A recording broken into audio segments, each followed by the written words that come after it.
Marbilazab, I'm going to say a few words.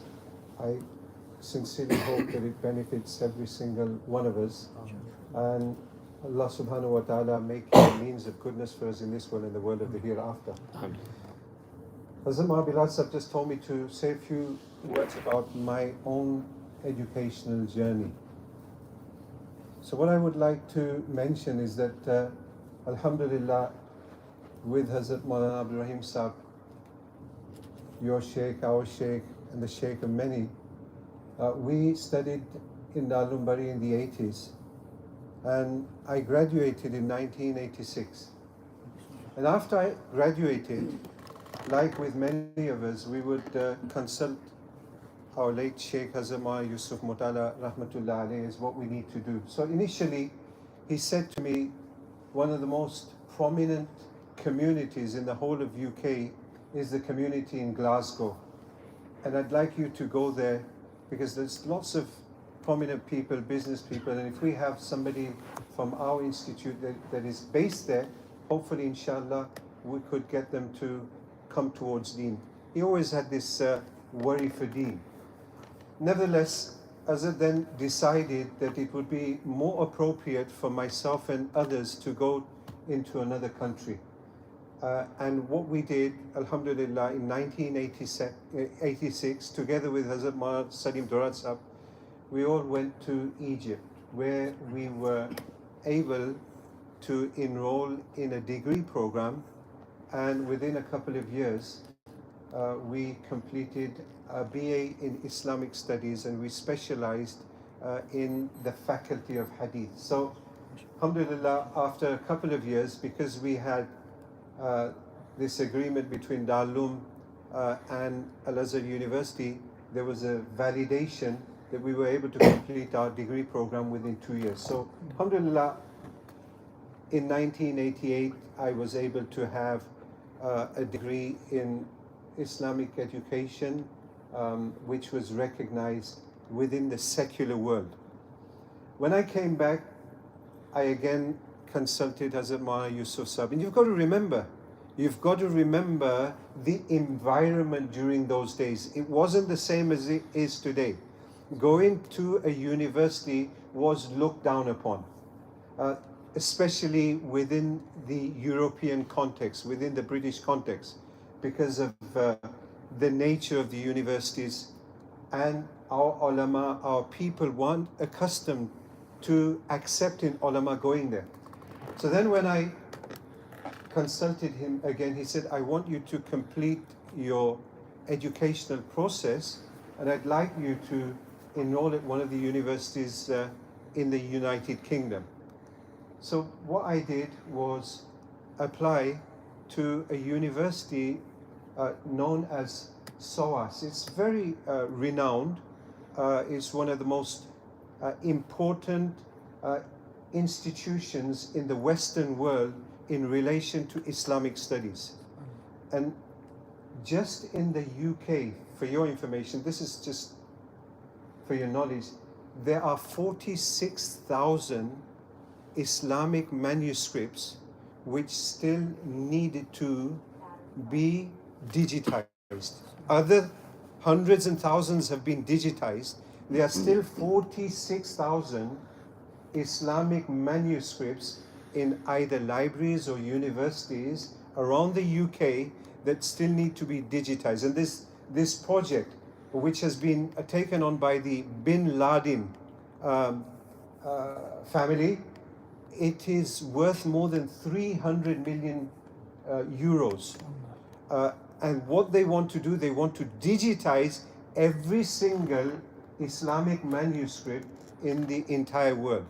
And alhamdulillah, I had somebody who came to see me about a week ago, and we had a very good discussion in relation to the project. So SOAS is one of the leading universities with many of the non-Muslim academics who studied Islamic studies graduated from, and many Muslims as well.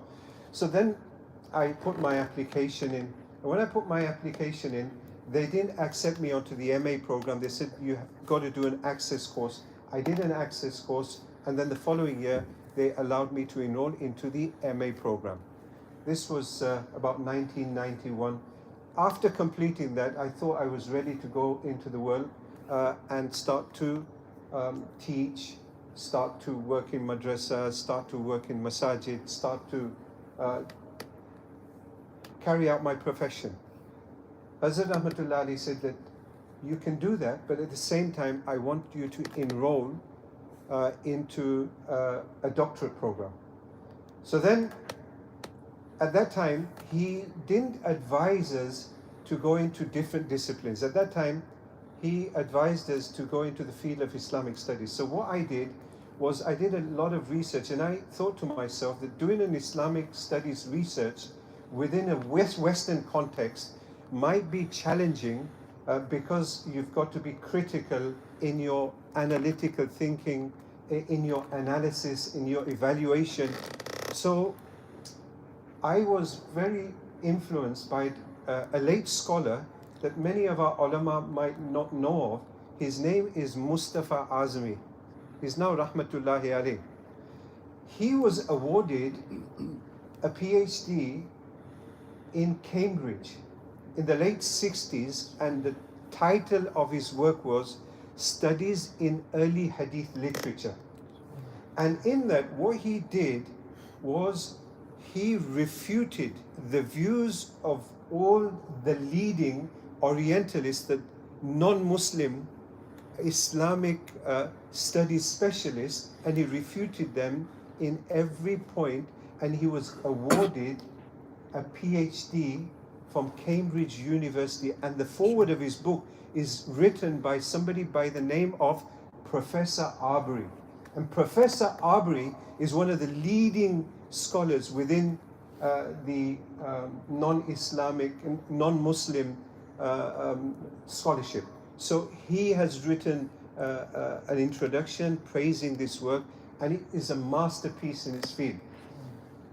Those days we never had internet, so Alhamdulillah, as Maulana and Shaykh will tell you, that sometimes Hazrat Rahmatullah Ali would encourage us to do Taraweeh in America and different parts of the world. There weren't many people that used to go there. So I was able to locate his number when I went to Cincinnati to do Taraweeh in the early 90s. He was at Princeton University, which is a top university in America. And I was so excited because I got his phone number, and I rang him and I put forward my case to him, and I said to him that I am a student. I have completed my Alamiya from Darul Bari. I have done a BA course from Al-Azhar University. I've done my master's from SOAS. I want to now do a PhD. I want to make sure I do the right one, and I want to edit an Arabic manuscript, preferably on hadith. So he said there's a manuscript which is in Dublin. It is at an institution by the name of Chester Beatty Library.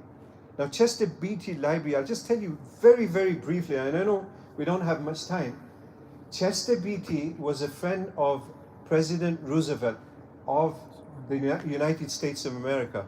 What he wanted to do, and this is us and this is him, all he wanted to do was collect rare Islamic manuscripts.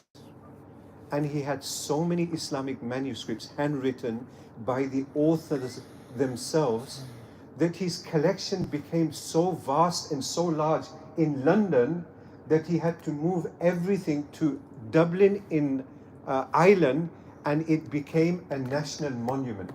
So they named his collection the Chester Beatty Library, and he left this as a legacy for humanity. And many of them are Islamic masterpieces. Like the oldest fragment of the Quran at this present moment in time is in Birmingham University. It's known as the Mingana collection. It's a fragment. So he said there's a hadith manuscript there, and if you get that, I think it will be a good way to do your PhD. So I just asked him this question. I was young, and I wanted these like everybody wants these. I said, will they send me a copy?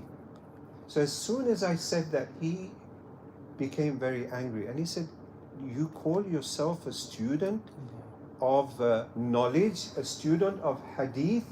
In the earlier days, people just used to travel far and wide for the sake of attaining one hadith, even though they had the knowledge of that hadith, but they wanted to hear it from a higher authority. So I said to him, inshallah, I will travel there. When I traveled there, I looked at the manuscript, and on there was a letter going back to 1973 by a doctor called Dr. Miklos Murani. Now this manuscript was written by who? Abdullah ibn Wahab. He is one of the great students of Imam Malik rahmatullahi alayh. He stayed in his company for 20 years. It was his collection of hadith. It was part of his Al-Jami' fil Hadith. Now, when I went there, I saw this letter, and Dr. Miklos Murani had said, and you got to remember, it wasn't the age of internet, you could Google and get your information. No, you had to do a lot of research. I saw that, and on that letter, what it said was, if anybody comes to ask for this manuscript, tell them that publication is underway and not to start work on this. So I thought my efforts were futile. But all my research could tell me that that book was not on the market. Nevertheless, then I had to locate him. It took me weeks to locate him. I found him in Bonn University. When I would call Bonn University, different universities in Germany, a lot of them couldn't even speak English. Finally, I got to meet him, and I said that this is what's happened, and I want to know whether you've published this book. He started to laugh. He said, no, I've not done that. But at the same time, he had published so many of Abdullah ibn Wahab rahmatullahi alayhi's work in German. He had done so much. Money was thrown at him to do this research. So alhamdulillah, I started the process of writing my thesis, and I worked on it for approximately 7 years, and I was awarded a PhD in the late 90s. And alhamdulillah, Hazrat Rahmatullah Ali was very, very happy. He was elated, and he actually had a get-together in Leicester where all the ulama and all the local dignitaries and national dignitaries were called. Later on, Hazrat's philosophy changed. He said that you need to be grounded in the Islamic sciences, and then at the same time, you need to master the different secular and academic fields and disciplines. So then he would encourage our graduates from Darul Bari to then go into different fields and different disciplines. And I'll tell you why. Because if we look at history, we will learn that there were so many different scholars who were specialists in the Islamic tradition, but they were polymaths as well. They were Islamic places to their centers to attain knowledge. We learn medicine was born. Hippocrates created it. It was dead. Galen revived it. These are great Greek philosophers, great thinkers, and then it was scattered. Razi assembled it. It was imperfect. Ibn Sina perfected it. Ibn Sina and Razi, they were great Muslim scholars that were polymaths. They had Islamic knowledge as well as academic and secular knowledge.